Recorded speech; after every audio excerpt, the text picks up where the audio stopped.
We're about a minute out.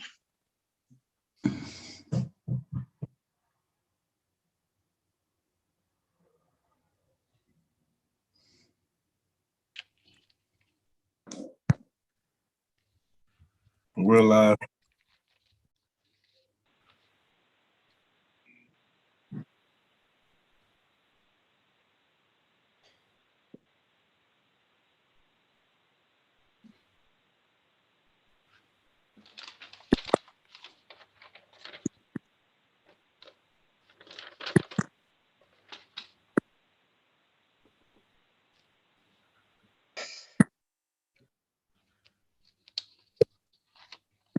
Okay, Keldrick. Yes, sir. We're live. Okay. Let's call to order the called virtual meeting for February 26, 2021, 10 o'clock. Ms. Coleman, will you do the roll call, please? Yes, sir. Mr. O'Neill? Here. Ms. Burney? Present. Ms. DeAntonac? Here. Mr. Mills? Here. Mr. Middleton? Mr. Middleton? Oh, I see yours present. Mr. Scott? Here. Mr. Simpkins? Here. And Mr. Lee? Present. Okay, Mr. I had Middleton was on I had mute. to unmute myself. All Very are good. present. Thank you, ma'am. Y'all have the agenda. We have one item on it. Will somebody move to approve the agenda? Second. Have a motion and a second. Any discussion? Hearing none, all in favor signify by saying aye. Aye. Opposed, nay. Ayes have it. So our only piece of business is to approve or to select our new chief appraiser. Who wants to make a motion?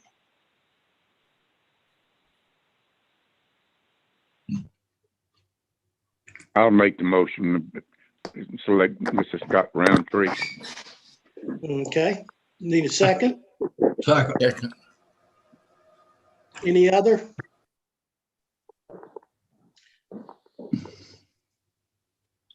Watching where Jim's going. Am I in trouble, Jim? No, you were buffering a deal, so I went to a different room. Okay. So, We have a motion and a second. Any discussion? Hearing none, all in favor signify by saying aye. Aye. Aye. Opposes nay. Ayes have it. Congratulations, Mr. Roundtree. Thank you again. I'll go under the name Chief. Is there any other business? Mr. Lee, this is Brian. Yes, sir. I'd like to remind Ms. Burney and Mr. Middleton that we wanted to have a specialized assessment meeting after this was over with. And I think Okay. Keldrick has got it where we can stay on the same link. So if that's the case, when this is over with, we'd like to have that specialized assessment with our new chief, Mr. Roundtree. Very good. Well, I guess we can get a motion to adjourn. Is that right, Jim? that's correct. Okay. Mr. Mills, Mr. Chairman, I motion that this meeting is adjourned. Second. I have a motion and a second. There's no discussion. All in favor signify by saying aye. Aye. Aye. Opposes nay. Ayes have it. We are officially adjourned. Bye, bye, Jim. Bye, I think Mr. Jim's staying. Jim, you're staying, right? Okay. If that Bye, everybody else. What button do I push? Mr. Chairman, Yes. are we going into a breakout session? Are we going to come completely out of this and come back in? You can stay right here. Yeah. And everyone else that's not in the specialized meeting can close their meeting session.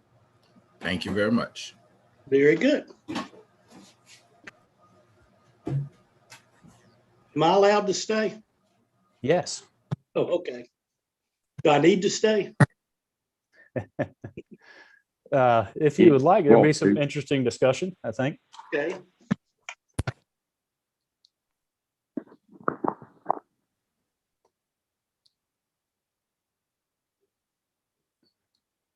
I'm ready when you all are. Okay.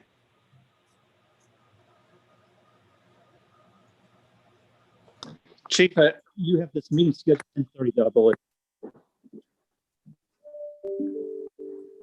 Sorry, Jim, can't hear you too well. Let me see if I can get to a better spot of our office. The weather is affecting us. I believe the notice on the website says the Specialized Assessment Committee meeting is at 10:30. Let me take a Oh, look. God. I thought it was supposed to be immediately following this. No reason y'all hang around 25 minutes. Yes, it does say 10:30. So do we need to reconvene in 25 minutes? No, I think- not Yes. because Yeah, I think we need to follow Everybody- that time. Yeah. Yeah. we do. Yes. Yes. Yes, sir. There wasn't as much Oh. debate on Scott's being hired as one was thought. anticipating. Well, do we have to call back in again? Oh, just Or we can This just time. stay here. You can just stay Ms. on Bernie the wants line to sing and us a just song. reconvene. Yeah, the morning entertainment. No, I guess it's your discretion if you want to log off and log back in at just before 10:30. We can meet back in 20 minutes while Jim tries to find somewhere with service. Where's your office, Jim? I'm over on Walker Street and I'm trying to get some books because I have to raise up my phone. My laptop doesn't work in the office, so I'm trying to get something so I can sit down and be closer to our server. Oh, Do you want It's me the to? problem with being a house that was, built 100-something years ago. oh, are you in the old, who was in there? Fletcher? Is that house? Yeah. That's the exact house. So now I'm here. Hopefully I'm not buffering quite as much now. Very good. For information, I'm going dark until 10:25. All right. See you then. See you then. I probably will also. I just don't know how. That's why my kids call me dial up. Mhm. I know there's a way to do this. I think you can just hit stop video Oh, on your computer. oh, okay. Start video. I guess there must be a stop. No. I think I just knocked myself off. Now let's go over to the phone. You may also want to mute because we are still recording in a continuous stream. Oh, good. If I hit my finger, I won't have to say bad words.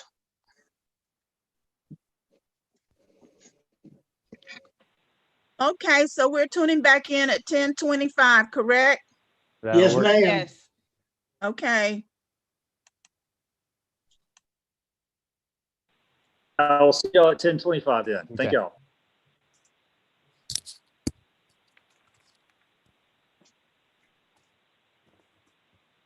All right.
It's 10:27. Everybody back on board?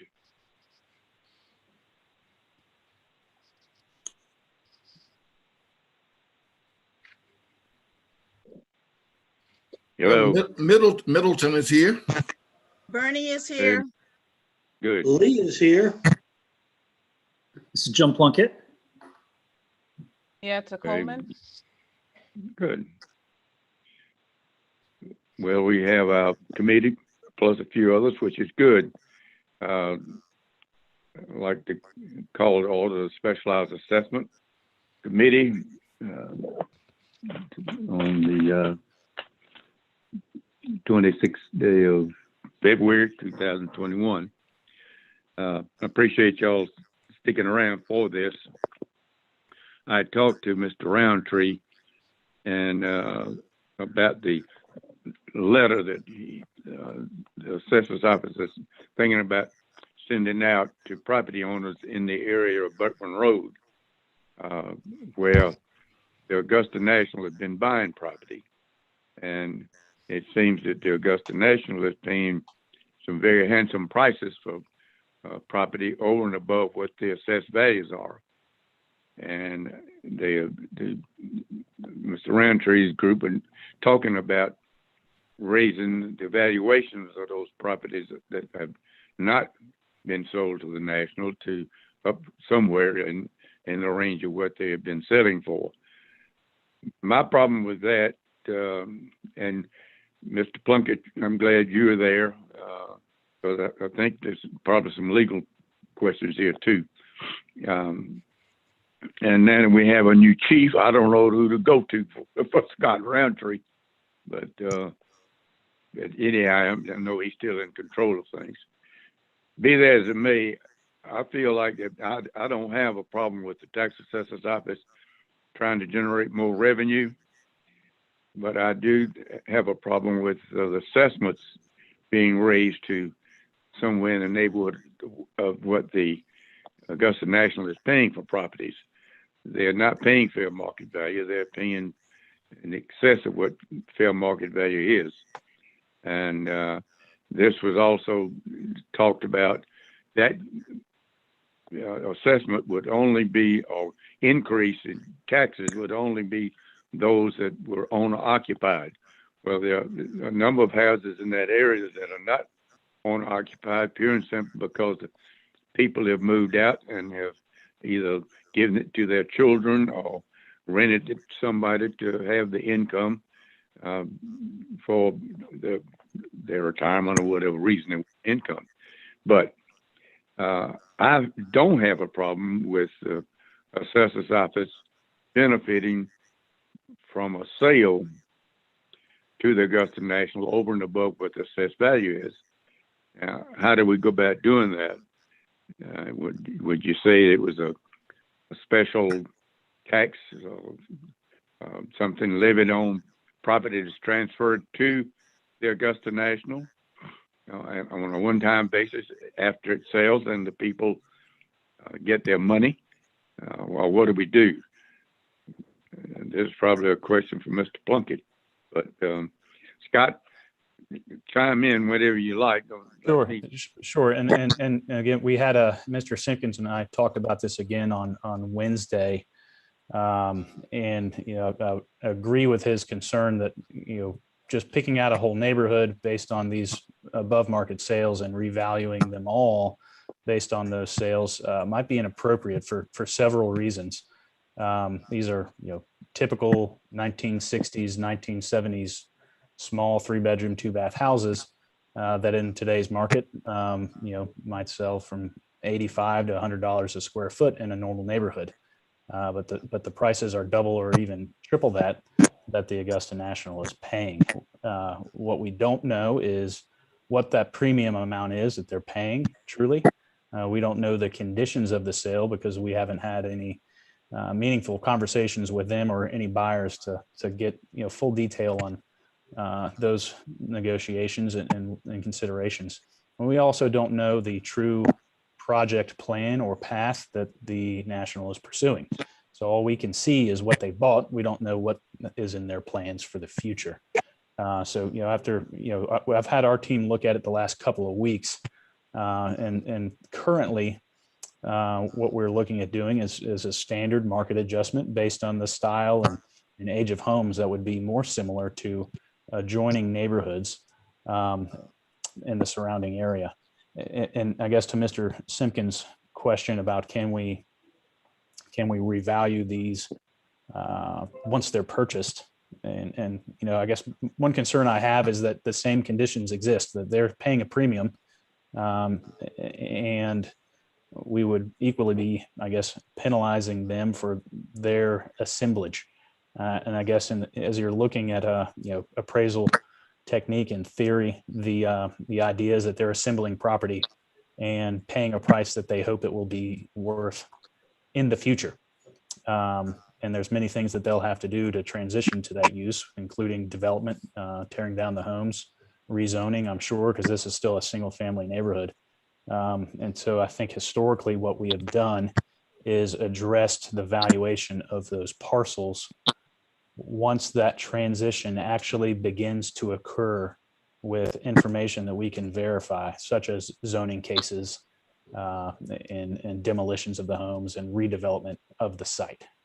Scott, this is Juanita Burney. I need a point of clarification. Are we Sure. talking about looking back at revaluing the properties that the National is buying in that community? Or are we looking at a separate division revaluing theirs and the people that are maintaining their homes there? Or are we not looking at the people that are residents that are not selling right now? So the initial review was just looking at the entire neighborhood. And I'm going to try to pull it up here so I can show you specifically where we're discussing. Hold on.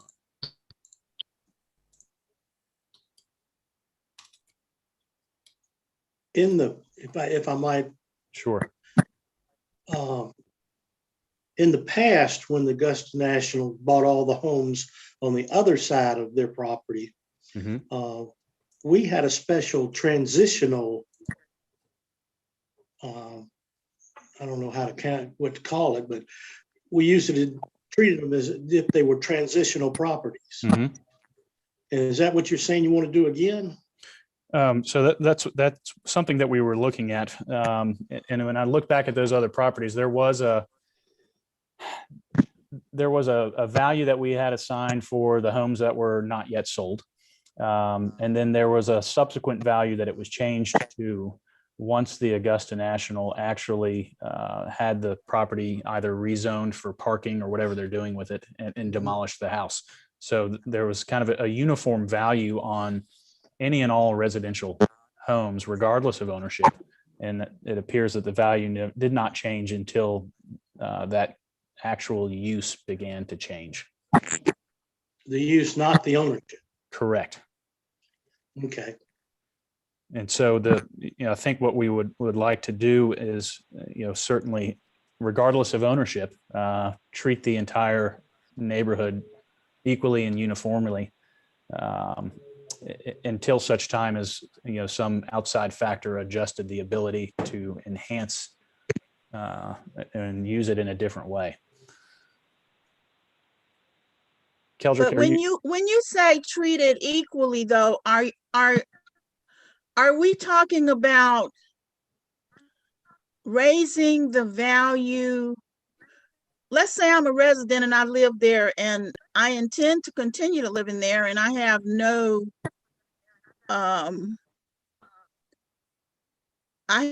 thought of selling to the National anytime soon. That's where I live.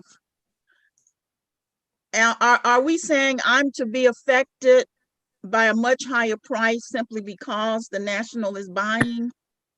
I guess I'll start by saying that was our initial thought. But today, what we're looking at is reviewing that neighborhood as if it's a normal neighborhood and not valuing what's occurring based on this outside influence in this unusual circumstance. So if you've got $100,000 home in any other neighborhood, more than likely your value will be similar to that in this particular neighborhood. without that, that assemblage value or that premium value included in the assessment. It would simply be a fair market value as if you were a normal, typical average home.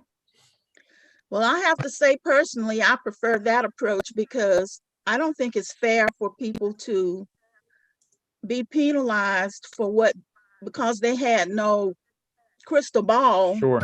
And that's to know that they would be competing with people that had millions of dollars. Right. And I like that comment too. We don't have the crystal ball either. And I think some of our initial reviews was we were making too many assumptions.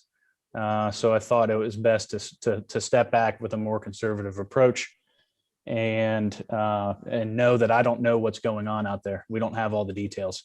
And so that penalizing should not occur based on the approach we're looking at now, which is a standard neighborhood revaluation.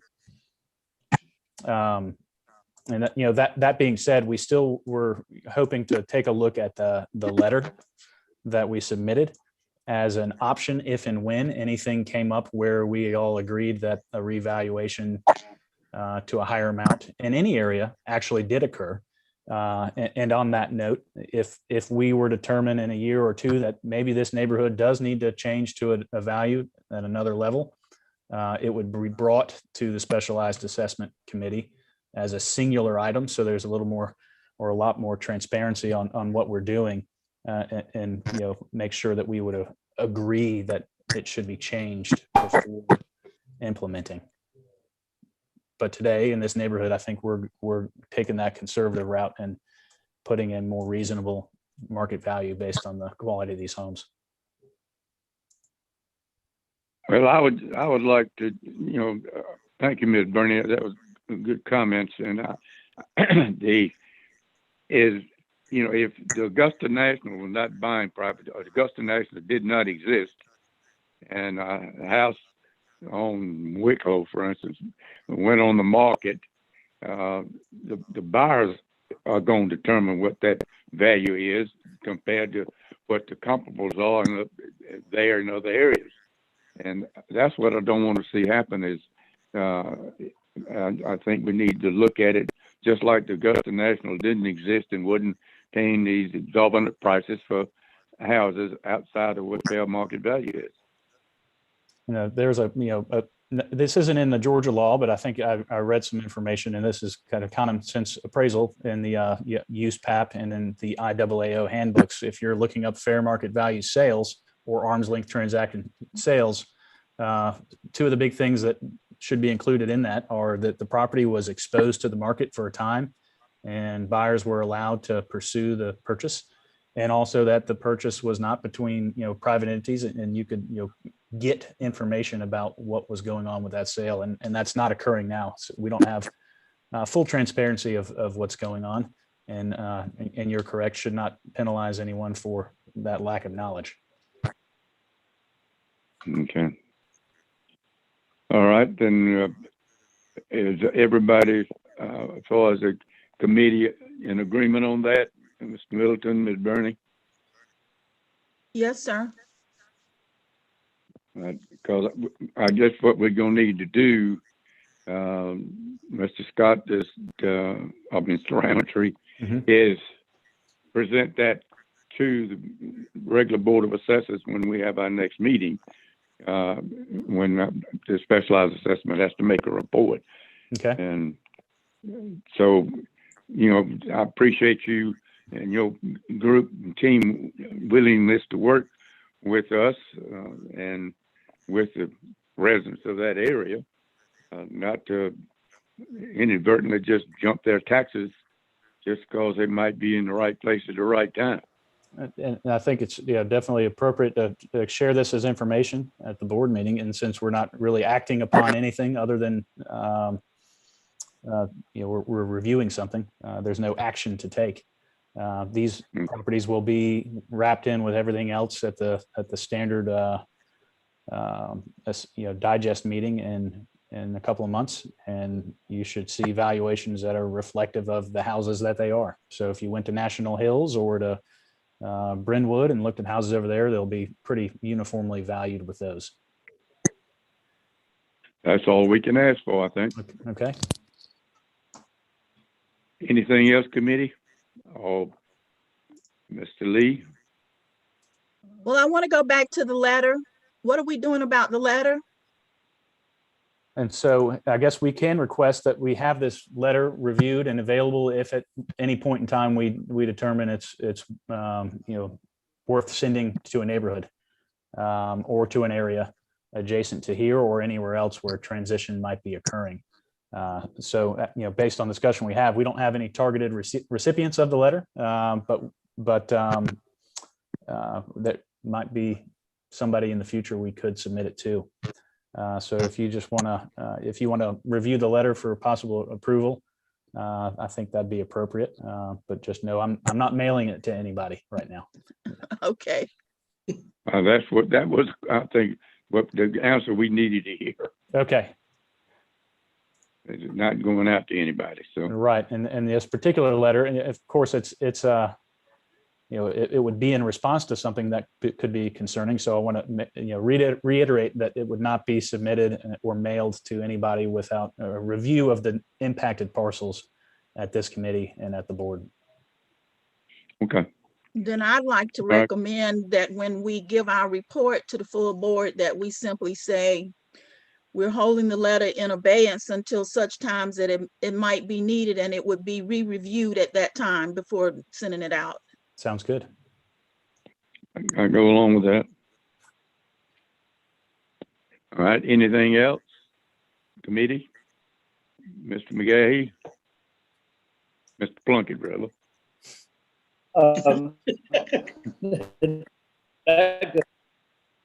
Mr. Roundtree, did you want to mention Freedom Path at this juncture? Or do you want to take that to the board itself? I think it'd be worth discussing here. It's easy to get in the weeds on this, as you know, through our discussions. So we might want to discuss it here so that everyone has an understanding of what will be coming to the board. I'm assuming if we're ready in a week and a half regarding, let me pull up a map here so I can show this to y'all.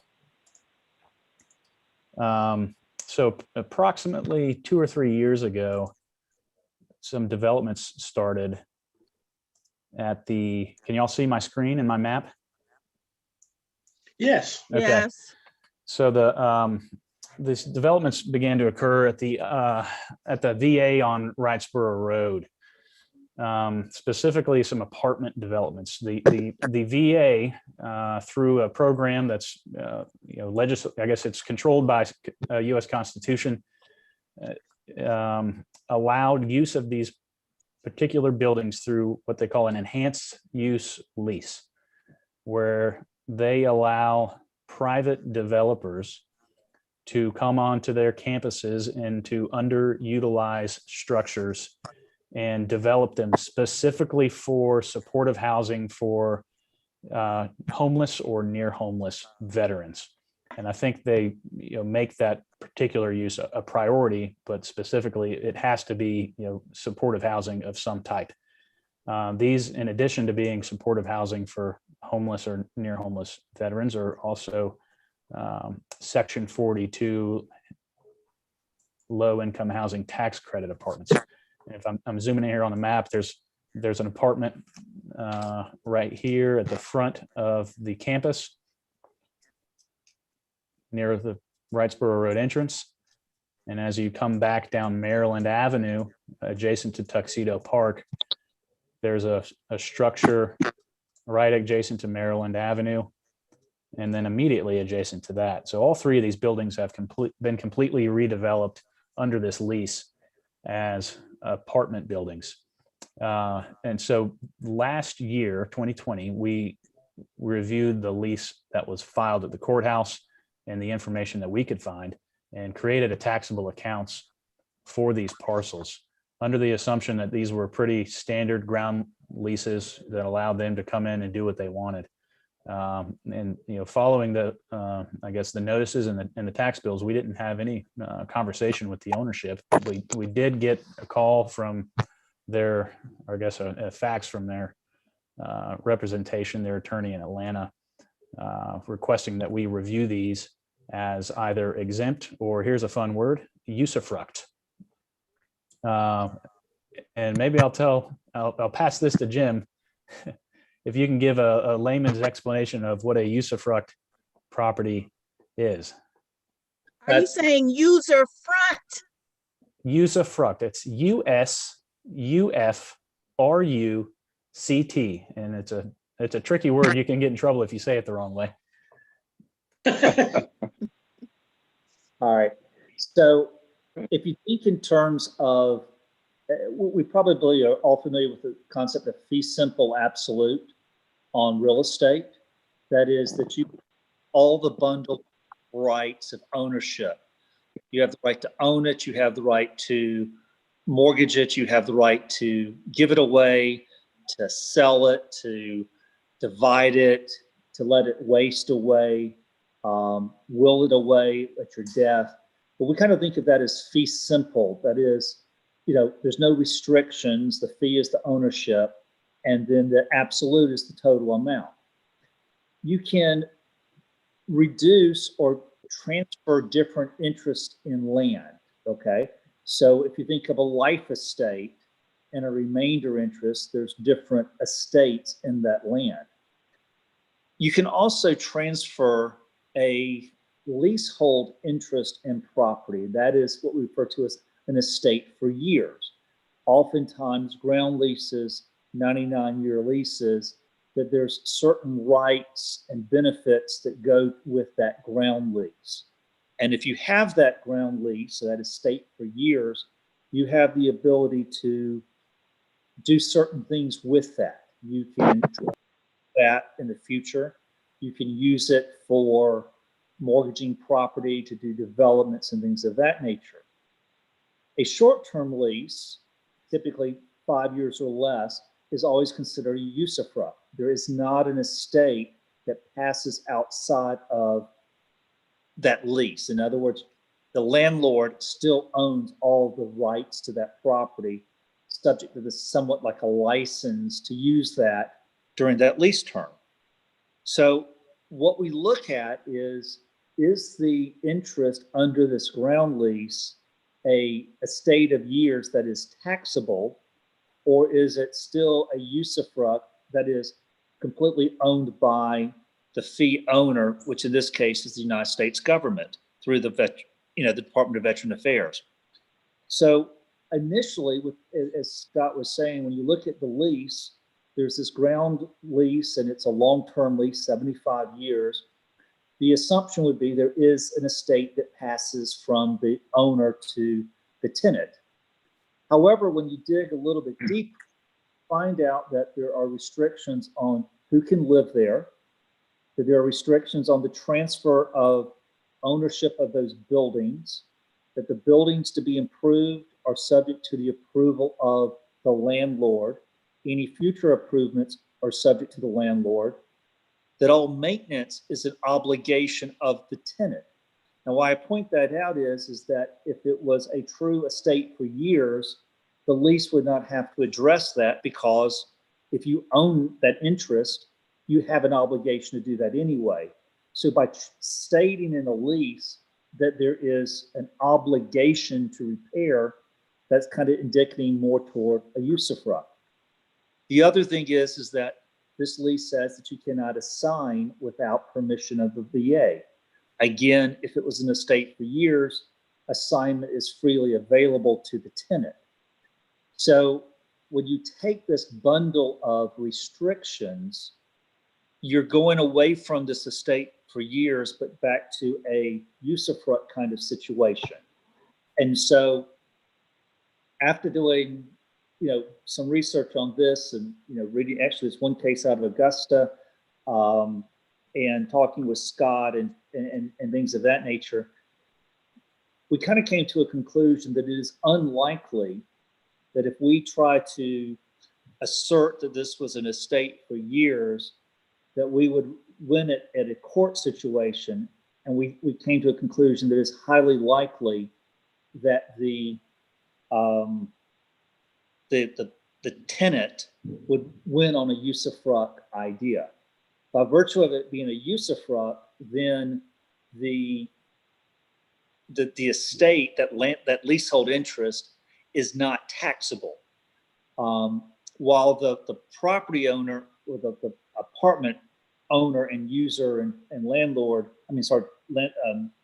tenant initially said that they are exempt because of what they do.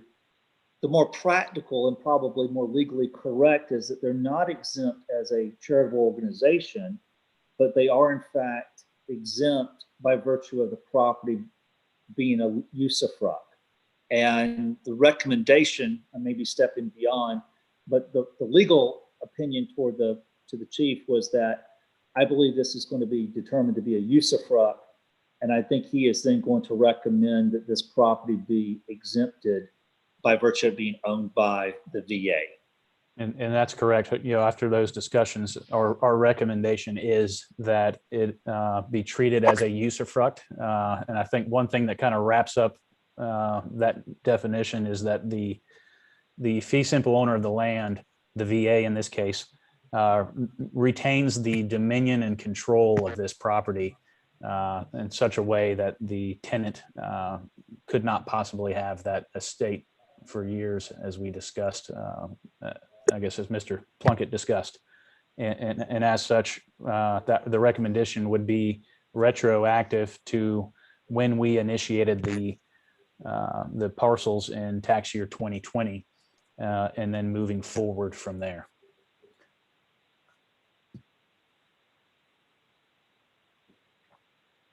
That's a lot to chew on. So if you've got any questions, please let her rip. Was that property being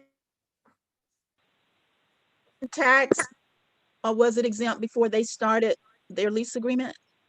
Prior to us creating these accounts, it was just all encompassed as one property of the VA. The entire Uptown VA campus was one single property. And if approved as a usufruct, we'll probably just collapse those buildings back into the main campus, and it will remain one large parcel owned by the Veterans Affairs Organization.